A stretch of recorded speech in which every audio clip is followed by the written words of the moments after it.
This is the graph of the surprise test. So 0 includes people who are absent. So the number of people who actually got a 0 would be somewhat smaller than this. And about 8 people got all correct answers. 2.5 means nothing. So it's actually just the histogram is not centered correct. Majority of you got 1.5, and the marking was fairly lenient. If you would have seen, we didn't look at the exact same syntax. We just looked at if you got the concepts correct or not. Few administrative stuff. So homework is due tomorrow noon, and the form will automatically close at noon. So you won't be able to submit anything after that. I won't entertain any questions. Maybe after 5 p.m. today. So if you have any doubts, ask me before. Don't expect to send it out 1 p.m. 1 a.m. in the morning and still get a response. Quiz worth 10% is on Tuesday. I hope everyone remembers this. The syllabus is from the start of the course till MLFQ, including MLFQ.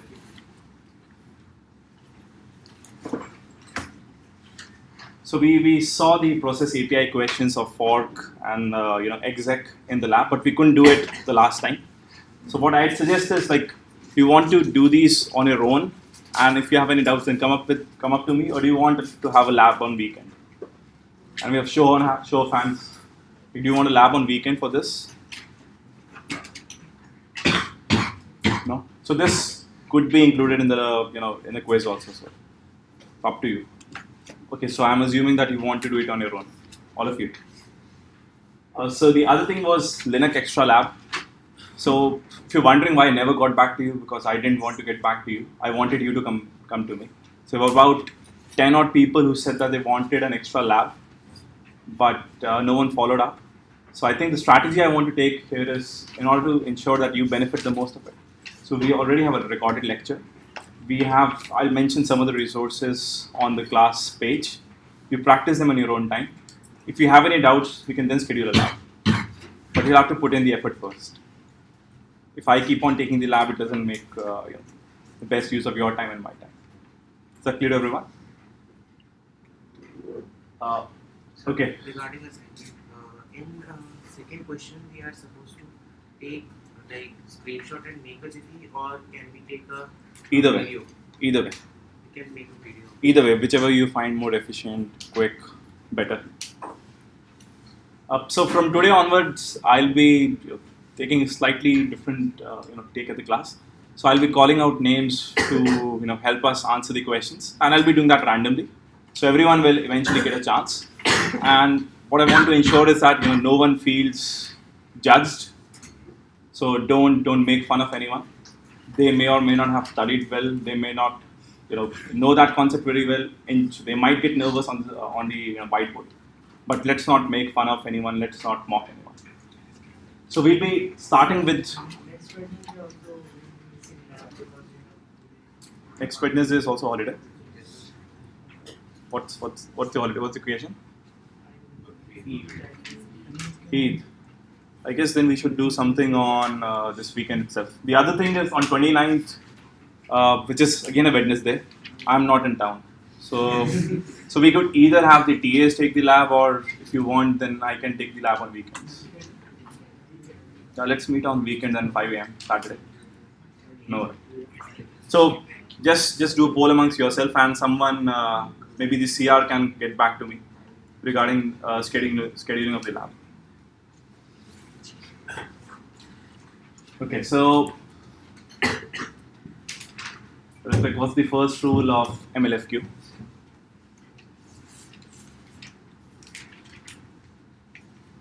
Okay, you get 30 seconds. We pass on to anyone else now.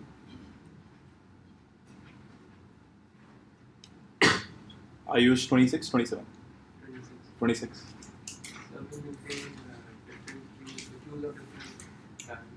That's not the first rule. So that's the process.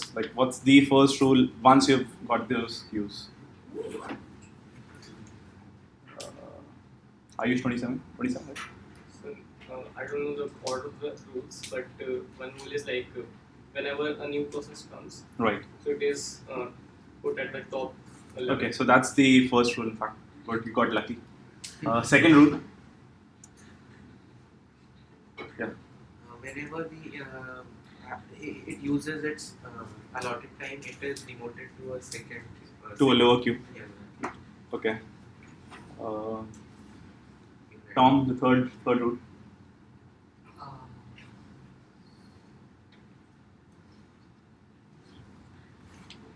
So in fact, the second was if they are in the same queue priority, then they run in round robin. The third one is what you just. So the third one is in fact what you told first. The fourth one is the one which we modified, right? If you remember, so we modified 4A and 4B into rule 4, and rule 5 is if after some time period is we move all the jobs to the topmost of queue. What is this process called?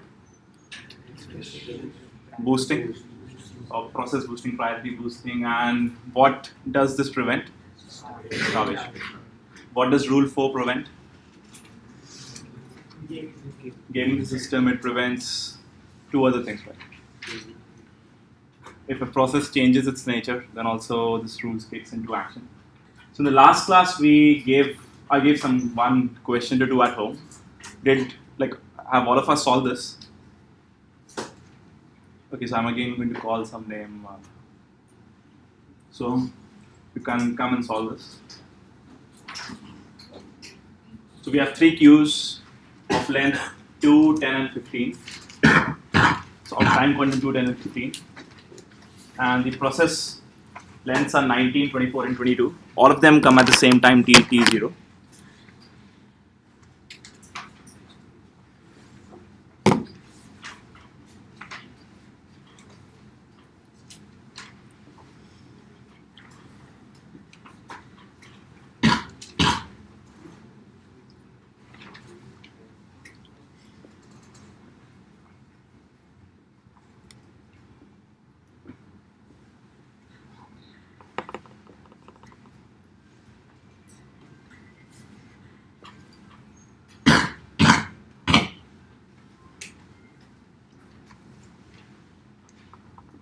One data structure which you might want to use is that makes things easier to remember, and especially as we go to progressively more complicated examples.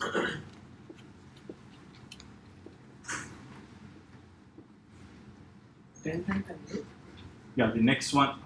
No, so these processes are 19, 24, and 22. So at time t0 they have 19, 24, and 22. At time t6, all of them would have consumed 2 units.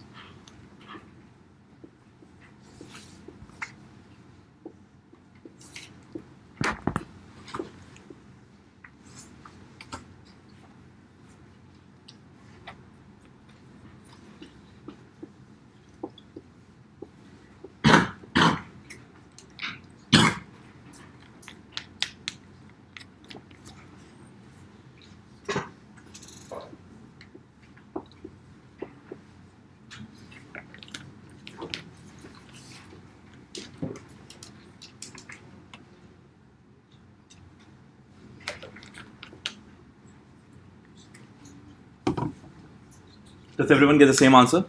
So what's the turnaround time for the different processes?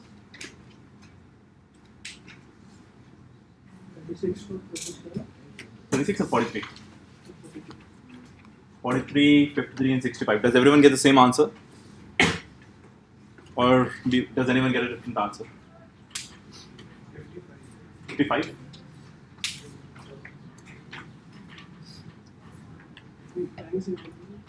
Change the order. Q2 is 22. Okay, so that's fine. He solved a different instantiation of the problem. That's fine. Good. So this is now a slightly different variation. So again, I'll call someone else to solve.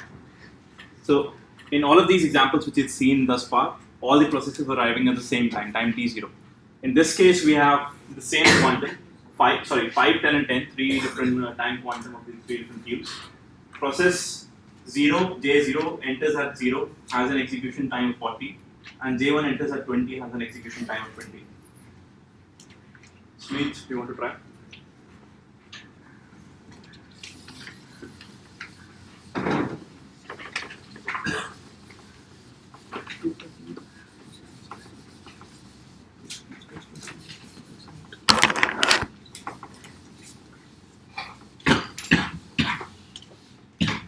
And keep on telling us your thought process also. So you ideally want to put the different jobs on this. Is this a data structure, right? You maintain it? That's the like I will write it every time and here there it like. Okay, so then you should. So the processes are the two processes are J0 and J1. Oh, So you should put them there. J0, not Q0.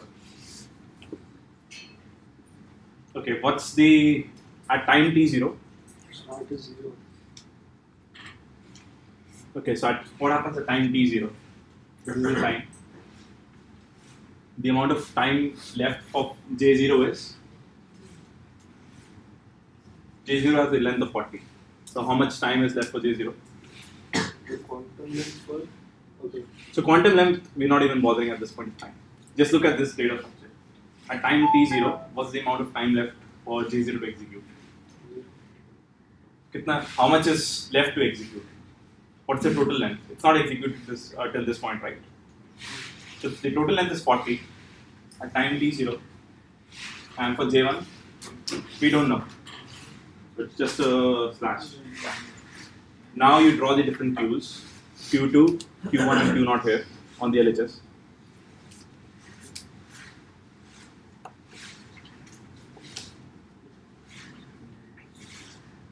So Q2 has a quantum of length 5.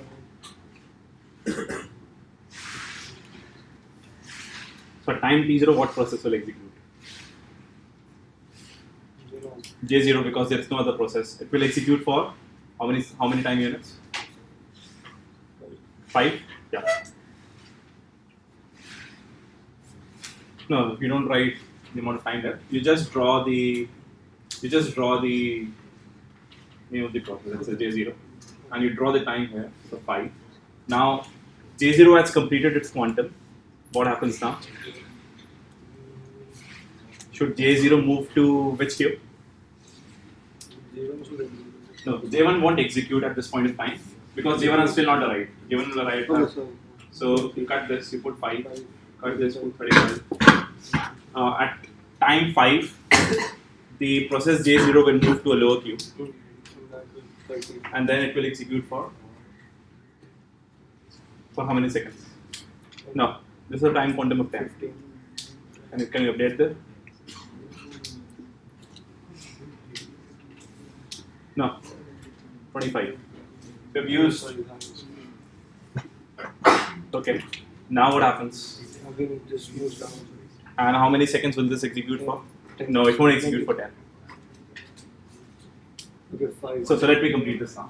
Don't worry. Good try. So this is slightly more complicated problem. So if you've not got it, don't worry. Eventually you'll understand the problem. So now the process J1 will turn in at time t equal to 20. So we'll execute this till time t20 in this lowermost queue, and this will have consumed 20. We'll have 20 units left. So one point to note here is that it still has its 5 ticks remaining at the lowermost queue because it's only consumed 5. So if it comes to the point that we again have only Q0 and only J0 and J1 in the lowermost queue, so it will first consume its 5 ticks before using any other. So at time t equal to 20, J1 comes in, it goes to the topmost queue, executes for 5 units, 25, 25 ticks. At this point of time, I have 20 units left, 15 units left. J1 moves to lower queue, executes for 10 units, total time is 35, 25 ticks left, 5. Now both J1 and J0 move to the lowermost queue, and then as we discussed last time, so we follow the convention that the lower process ID process executes first. So J0 will again kick in for, it has 5 units left, so till time t equal to 0, it will go to 15. Now it has its full quantum left, and this is still 5 left. At 45, J1 would have completed, and then we'll keep on executing J0 till time 60. Is this the answer everyone got, or does anyone get a different answer? Any doubts in this question? So, do we use 5 ticks that are remaining from previous? Yeah, so in this case we do. So if you notice, we do in this case. So I think these kinds of questions are more or less a question of convention and the policy. We try and stick to what the book is following, and so that we all get a consistent answer. And which one to run for, like 20, like J0 or J1? So in this case, when the time has time passed as 35 units. 35 units. Okay. What do we run next? 35 units. So it ran this right first. Now both of them are in the same priority queue at the same priority. So we could execute either. But again, as a matter of convention, we run the program or the process with a lower PID. So J0. We could have run either way. In an actual system, we would probably do that. Is that clear? Yeah. So when do the jobs move up the priority? Yeah. So that's the next question. So the process, these jobs will move up the priority after a boost period. After Yeah. After? After time of 35. Yeah. Why doesn't the jobs J0 directly run for 10 seconds? Because it only had 5 ticks left. Sorry? It didn't reset. So again, this is, so I get your point. I was asking myself the same questions. This is more or less a question of convention being followed. I could give the convention that, you reset the ticks to the maximum whenever a process moves out, whenever another process comes in. So the convention followed in the book is that you keep the ticks if you execute again in the same level. But if you go to some, that's why I don't use. But if you go to a different level, then you elapse the number of ticks left. So suppose after 35 seconds, J0 does not have any ticks and J1 has 5 ticks, then which one will execute? So J0 has So here in this case, J0 has 5 ticks. 5 ticks left. Yeah. Suppose J1 has 5 ticks left and not J0. So again, I think as a matter of convention, it will still execute J0. So it will always try and execute the lowest process ID process first, irrespective of the number of ticks left. And then when J1 will execute, it will execute for 5 seconds, 5 units. Yeah. If Sir, at 35-second marks, sir, the J0 is at queue, last queue, na? that's right. So it should execute for 10 seconds. Yeah. So that's the thing we were discussing now. So if you remember, at time t equal to 20, J0 had executed in the lowest queue for 5 units. Do you agree? So it still had 5 ticks left in the lowermost queue. So as a matter of convention, if a process remains in the same queue, like J0 remains in the same queue, right? So it still had 5 units left, 5 ticks left. We execute those 5 ticks. Is that clear? So I think, so what I try and do is whenever I ask such questions in the exam, I try and make the convention clear so that there's no confusion. Sir, if both the processes are in the lower IDs and if one of them asks for input output, will it move to the upper queue? Yeah, we'll come to input output in a minute. So we'll now look at an example of boosting.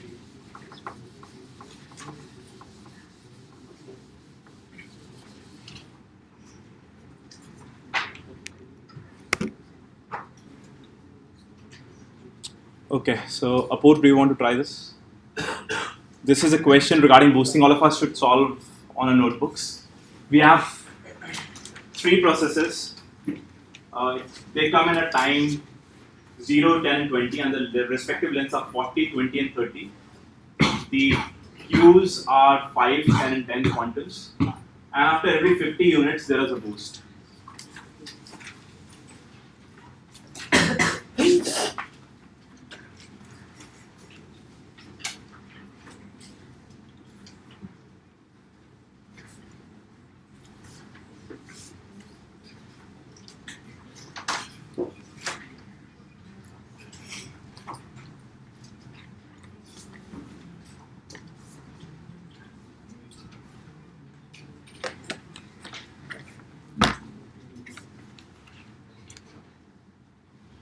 think you should say out aloud.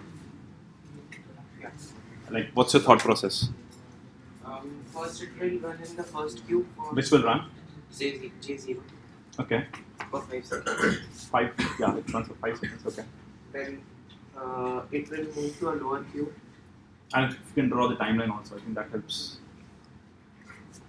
It The will move timeline there on the left hand side. So can I mention it here? Where it You can mention it here, but again, it becomes slightly easier to follow along if you draw both of these.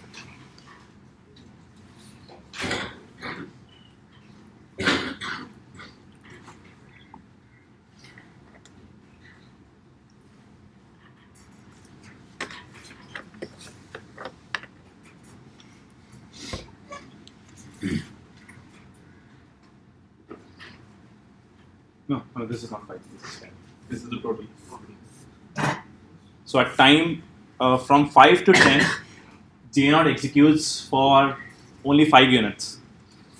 Okay. Why does it execute only for 5 seconds? because No. Let me ask someone else. Because the next job comes. Good. And when the next job comes, it goes to the highest priority. So J1 will execute for 5 units because it's a new process that comes, it reaches at the highest priority. You could draw simultaneously here so that you can follow along. So J1 will execute on the highest priority. These 5 units. Highest priority. So not the highest priority.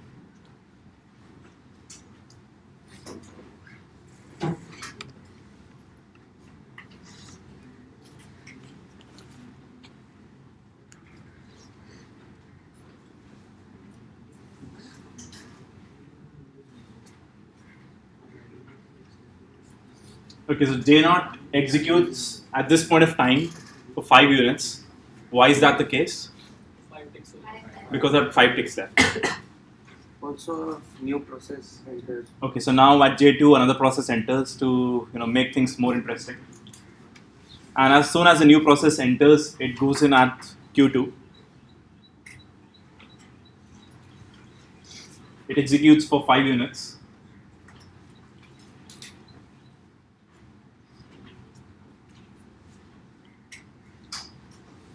So this becomes 25.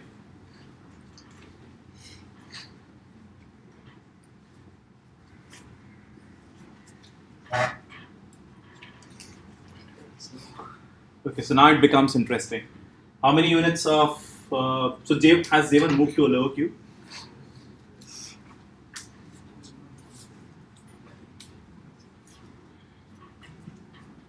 So in J1 and J2 we choose, I think we choose J1. We'll have to That's choose lower J1 queue. just by convention. Okay. So J1 will execute for 10 units just because of the convention.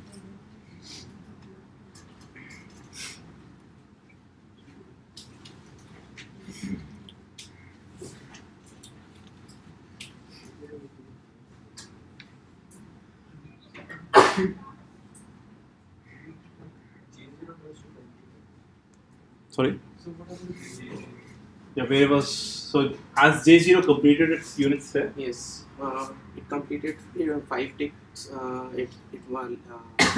Its 5 ticks was left, so it completed. So it should move to a lower queue, that is Q0. So does everyone agree? But why isn't it again executing for 1 and 10 seconds? Why is it executing only for 5? Because it just halted for a point in time. Yeah, so that's as I was saying, this is just a convention. If it remains in the same level of the queue, it uses its remaining ticks. If you change the level, then your ticks are reinitialized. Okay, so he's been having fun thus far, but keep aware of the fact that at 50 units will have a boost. 50 time units will have a boost.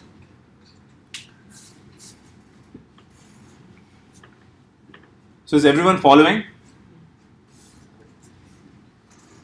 So this is slightly complicated compared to the previous ones. Slow down. Like, tell us to slow down if you're not following. Don't worry that you'll be judged. So at time t equal to 50, we have a boost. When we have a boost, what happens? All the processes move to another queue. Total top or like one shift? Total top. And at this point of time, so when all the processes move to the top of the queue, all of the remaining ticks are nullified. So you don't maintain, that this has 5 ticks left. You don't care about that.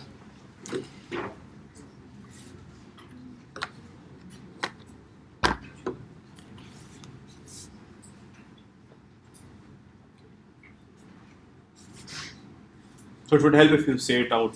Say it out. At 50 we got a boost, so everyone is moved to Q2, and after 5 seconds, according to PID, less PID, J0 is run. So for 5 seconds, because that, and then again for 5 seconds round robin, like for next 5 seconds J1 is run, and then and then J0 completes. So now we get the turnaround time for J1.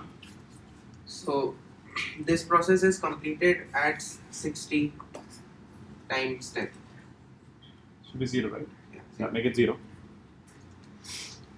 And now we only have J0 and J2, and both have been demoted to Q1. So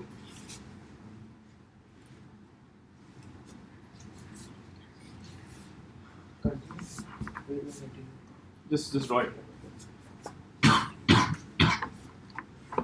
I think after this point of time, it's fairly trivial to see, right? Now J0 and J2 will execute in round robin fashion, but then again J0 will get demoted to a lower queue.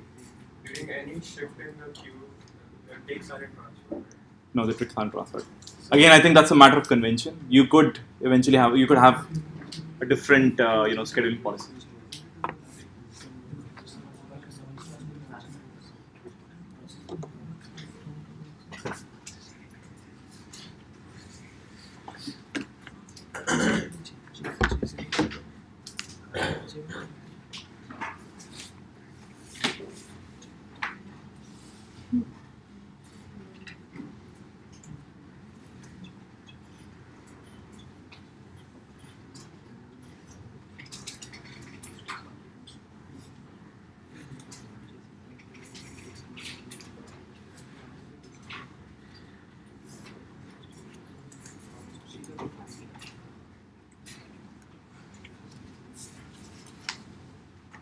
Okay, is this clear to everyone?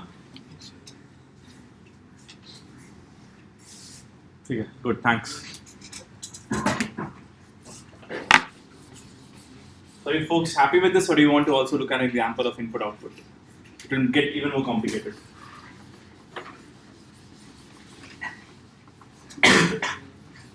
Any volunteers for the input-output question?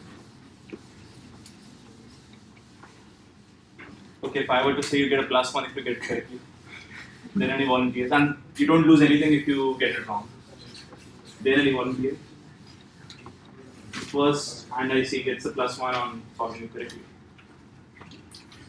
You just solved. Brother.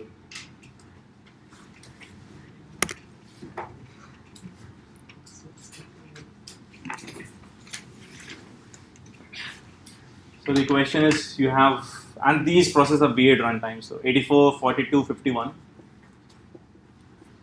The time quantums are 10, 10, 10.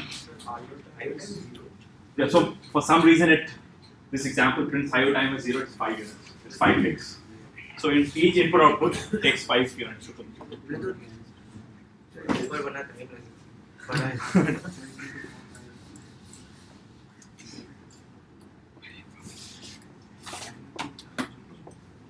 And you understand the term IO frequency. So after every 7 CPU cycles consumed, you have an input output. For the first process, for the second process, after every 2 runs on the CPU, you'll get input output, and for 4 cycles.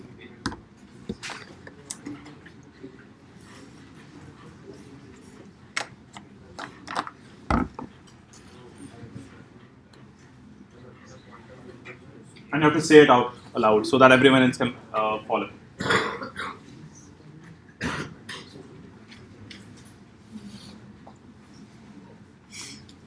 So this whole exercise is also good preparation for your internships and placement interviews in some sense, like explaining your stuff on the whiteboard, bringing out your thought process. Okay, so that's good. All of them arrive at time t0, so you put all of them into the data structure at time t0. So for first 7 seconds, job 0 will run. Okay. For first 7 seconds. Okay, Aditi, why does it run only for first 7 seconds? Great, good. So T0 executes for 7 units. Yeah. 77. So I'll give you a hint. At this point of time, you also maintain some state of the input-output ticks left. Maybe you put them, no, input-output is 3 left. 5 left. So input-output starts at this point for this process. Does it remain in this? And so you maintain the input-output ticks left as well as the number of ticks left in the same queue. What is that? 3 left. 3 left. So 3 ticks, 3 CPU ticks left, 5 input-output ticks left. Now input-output ticks are not dependent on the queue level you are at. Okay. So if you maintain this kind of a data structure, I think it's a fairly easy problem to solve. For after that, till 9 seconds, J1 will run. Why does it run till 9 seconds? Input output. IO frequencies. Because the process J1 also requires an input-output after every 2 CPU cycles. It's not 5-3 now. 5-3. So this is 3, 3 because 2 IO units have also computed.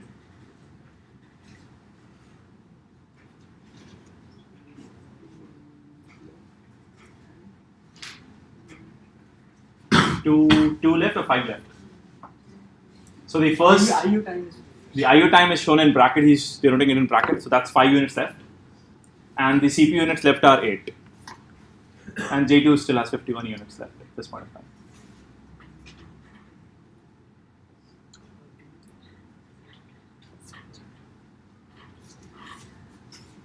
Why does it go till 13?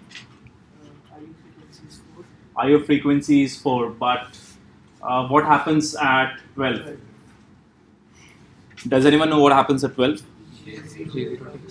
J0's input-output completes. Then, as a matter of convention, low process ID executes. Sir, since the quantum length is 10, shouldn't it go to the next one? So the quantum length of none of them has completed this till this point.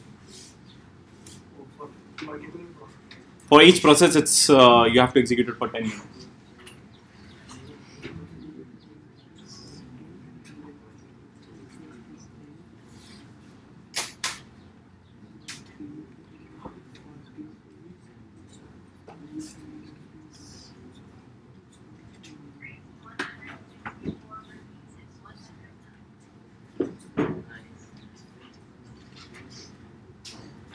So the IO time left is 5 because you start IO at this point.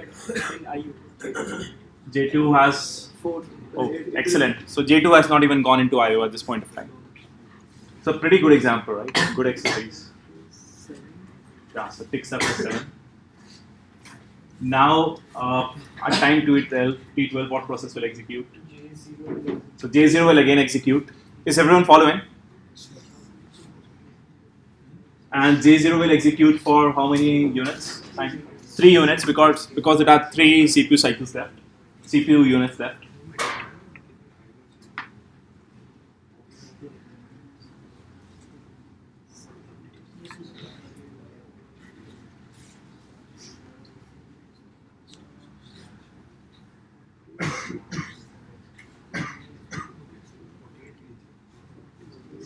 So another thing you want to keep a track on is how many CPU cycles have total executed, like how far are we from another input-output cycle. Do you remember that?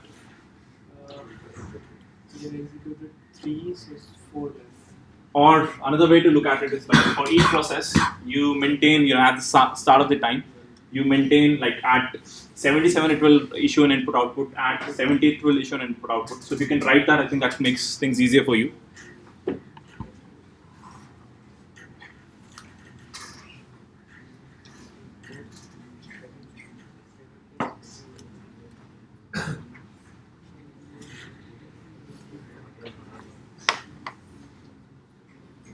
Okay, so someone else has to help you for this.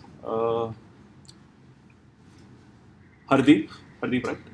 Yeah. So when all does, for what all time left will J2 execute an input output? You can say it from here, sir. So the first input output will occur. So when does, at what all time left for J1 will it execute an input output? After every 2 seconds. So it is 42. 42, 40, 38, 36. Good. And then 5 seconds wait, K button Yeah. about that. Excellent. Yeah. Should So you I- could have answered from there. So I thought you want me to No, say no, that. no, yeah. Thank you. Good. Does everyone follow?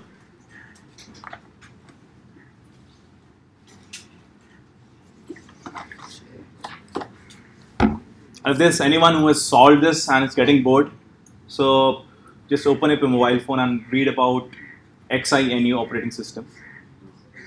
XINU, Xenu, I don't know how you pronounce it. Shinu, Xenu, whatever way you want to pronounce it. Just have a look at it. Only if you've solved this.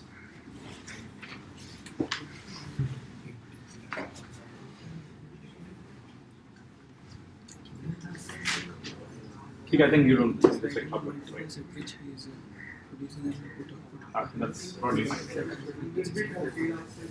Sorry? 1 second, could you speak a little louder? Shouldn't it be 13 after 9 or 12? Because I don't 13 after 9. No, so it's 12 after 9 because so at time t equal to 7, process J0 started its input output. It requires 5 cycles for its input output. It's completed its input output at time t equal to 12. And after that, again as a matter of convention, J0 will kick in. So it will run for 8 seconds. What will run for 8 seconds? J1 will run because it will come back at 14. It will come back. So will it run for 8 seconds or will it again run for something and then look at input output? It will run for 2 seconds.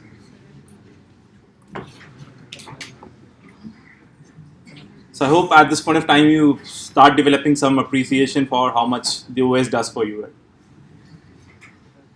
So every input output is so much of a hog on the resources, so much of extra effort required.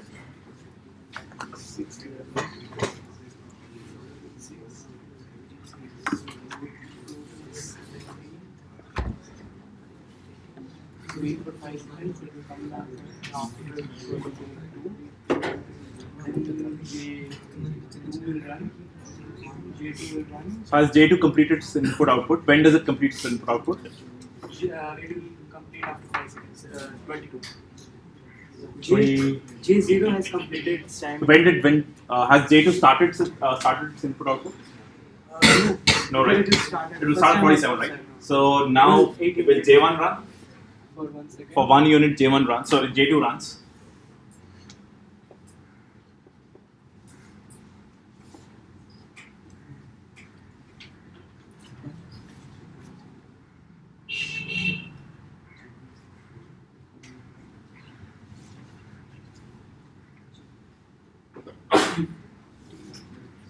And now there are 5 units of input output left and 6 units of CPU left in the current priority queue.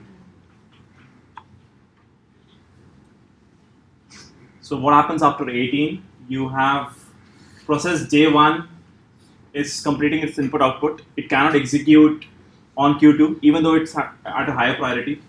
Process J2 is completing its input output, it cannot execute. So we're left with process J0, which is now on a lower priority queue. So it will execute now. For how many units? 4 units. So it will run till the point some other input output is completed. So the first process to complete its input output is J1.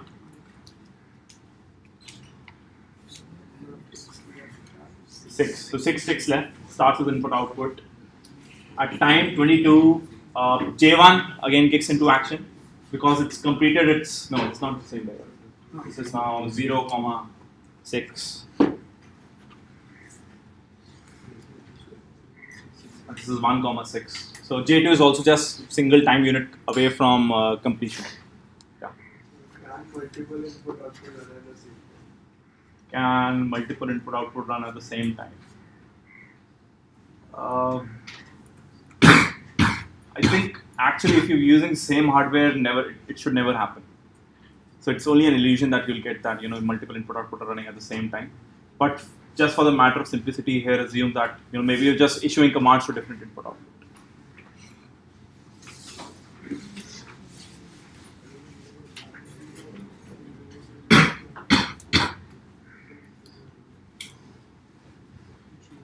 So is everyone clear with this example? I think if we keep on solving, it will take at least 10 minutes more. So let's not completely solve it. Yeah. Any other question? After 18 seconds, why is J0 executing? Because J1 has 4 time units of CPU of input output left. It cannot execute on the CPU.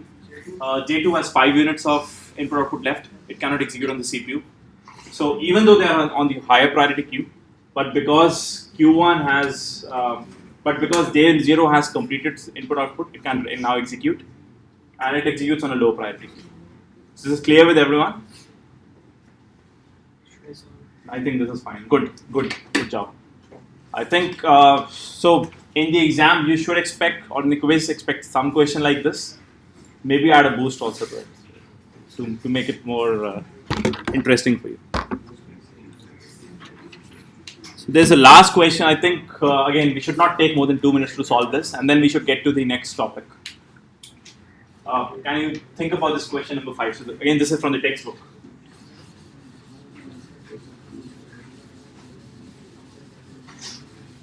Okay, so again, a volunteer, you get +1 for the first raise of hand.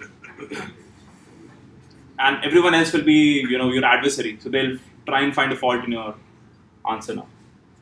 First hand and correct answer gets +1.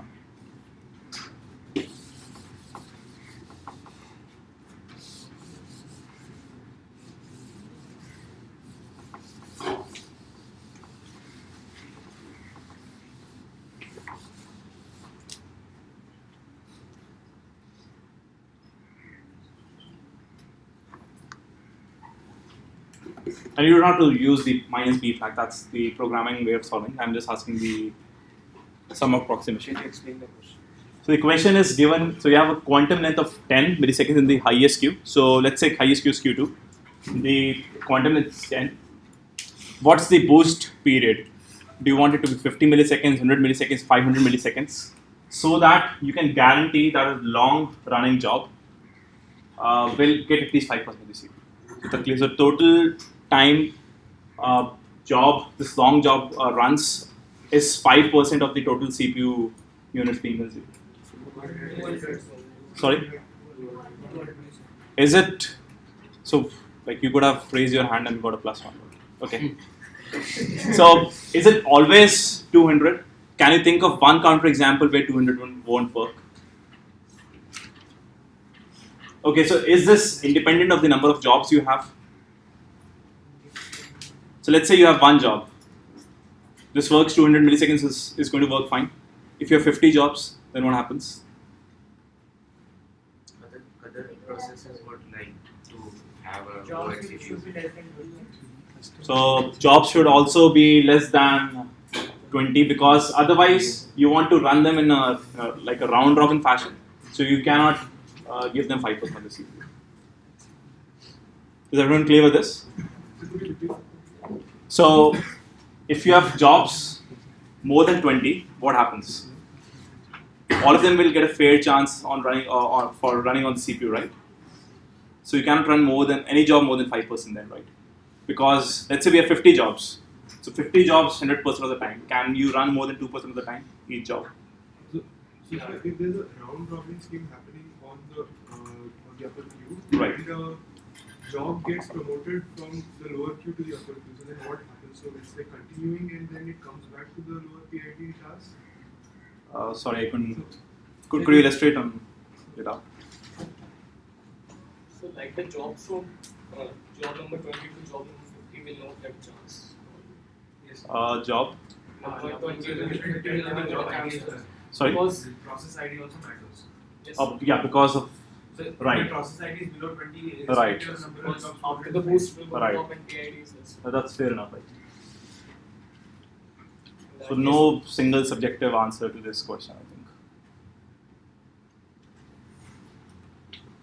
Okay, so there are a few more topics that we'll be covering in this course on, especially on CPU virtualization. So at this point of time, we've finished CPU virtualization. Lottery scheduling, multi-CPU scheduling. We'll look at these towards the end of the course in case we have time left. And another topic, inter-process communication, which is not mentioned in the book, but if we have time left, we'll look at it. If we don't have time left, one of you can pick this as a project topic. So we'll go back to the CPU virtualization. We were talking about, there is a scheduler which tells us which program to run, and then there are some low-level mechanisms on how to run, what to run. So we've thus far looked at the scheduling side of things. Now let's go to the low-level mechanisms on how do you actually perform a context switch. So there are two key challenges for CPU virtualization, like the low-level mechanisms. First, you want to minimize the OS overhead. You don't want the OS to take all the time that the CPU, that the other processors should have taken. The second, OS should be able to maintain control. So an adversary, or think of a system, OS schedules a process, which is a while one kind of infinite loop. So if that process is running, is the OS running at that point of time? No, right? So that is an issue, right? You want the OS to remain in control. So the first simple mechanism is called direct execution. So the question is, how do you actually execute the processes on the CPU? How do you perform context switches and stuff? So the OS will create, so whenever a new process comes in or kicks in, the OS will create an entry for that process. It will allocate memory, so which then becomes the address space for the program. It is loaded into the memory. The stack is set up. It starts with, let's say main and the argument to the main. And main is executed. So this all is done by the OS. The program, on the program side of things, main will be executed. You will execute return from the main. OS, because the program has completed running at this point of time, the memory is freed and the process is removed from the active set of processes. Any problem you see with this approach? Okay, so someone who's not answered till now. Execute return from main. Right. From the program from 1 to 20, it can go on infinitely. So that's a problem. The OS will lose control because as such, if we look at this point of time, there is no way for the OS to gain back the control.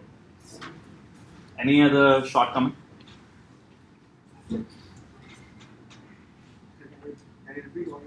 So he said that if you run main, there is a while one so the OS can never assume control again.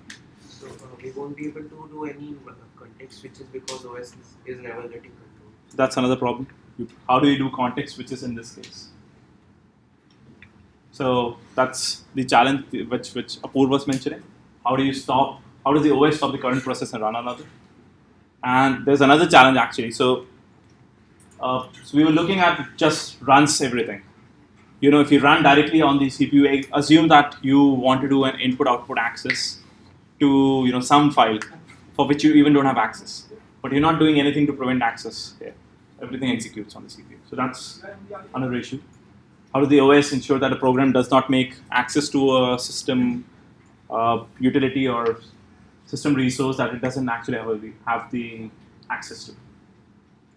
So let's start by looking at the second restriction. So how do we perform some restricted operations? So restricted operations means, if I want to open up a file, if I want to close the file, if I want to write something, if I want to access the network, all of these are restricted operations. Now, one way to look at it, one way to solve this is to stop input, output, and network access. But do you do that? No, because then the OS is going to lose its functionality. So the goal of this entire exercise is defined as follows. So process should be able to perform input, output, but the process should not have the complete control of the system. So this is done by creating two different modes. The first one is the user mode, and the second one is the kernel mode. So have you studied any of this before in your architecture course? Anything similar to this? All right. Okay, so in the user mode, you cannot perform any restricted operations. You cannot issue an input-output, for instance. And if you try to issue an input-output or any other restricted operation, so an exception will be raised, the program will be killed. But in the kernel mode, you can issue input-output and all other restricted operations. And it's also the mode in which the OS is running. Now, if you're thinking out at this point of time, so if a process has to, has to execute some input-output or some other restricted operations, so you might have already guessed that you have to move from the user mode to the kernel mode, right? So the flow has to move to the kernel mode to enable us to execute the process or the restricted operations. This happens through what we've seen thus far, like a system call. So what are the system calls have we seen thus far? Fork, exec, wait, and open, close. All these are system calls, and these can also be seen. Another way to look at them is that these are trap instructions. Do you remember what a trap is? Have you studied about traps before? Have you studied about interrupts in the architecture course? Okay, so someone again tell me what's the difference between interrupt-driven, programming or interrupt-driven execution versus polling? Do we know what polling is? Okay, so let's assume that so let's say if I'm writing something on the keyboard, so there are two ways of understanding what's being pressed. So one is there is a while one loop, which says that which keeps on checking for each of the keys. Is it pressed? Is it pressed? It is pressed. Is it pressed? So it's waste of resources because you're continuously checking for the state of each of the keys. Can we do something else? Can we raise an interrupt? So whenever a key is pressed, there is an interrupt being raised. And what happens when an interrupt is raised? Again, architecture course. What happens? Exception handling. What is that? Okay, so interrupt service routine is run. So interrupts and exceptions, while similar, there are some differences. And let's look at the differences between traps and interrupts. So this is an excellent answer I copied from Stack Exchange. So let's look at interrupt first. So interrupt is something generated by the hardware. So whenever you type something, or whenever there is a network packet, whenever there is graphics card, so these will happen asynchronously as you would have expected. So there is no flow to it. There is no expectancy of when you're typing something into the system. And whenever you're typing something, the current flow has to stop, right? So again, does this make you feel more thankful for the OS? So it's handling all the interrupts. So every time you're pressing a key, an interrupt is raised. The current CPU execution will stop. It will context switch. It will handle the interrupt. It will do something else, right? So trap is somewhat similar to an interrupt. It can happen when you have division by zero or similar kind of errors. But it also happens when you invoke kernel routine, which are like system calls. So let's try and look at how traps work, again with a simple example. So let's look at how function, we're almost out of time, we should start with this. Okay, we'll probably stop here and we'll look at if there are any other questions at this point of time. And someone, please do a poll and let me know regarding the lab when you want to have the lab.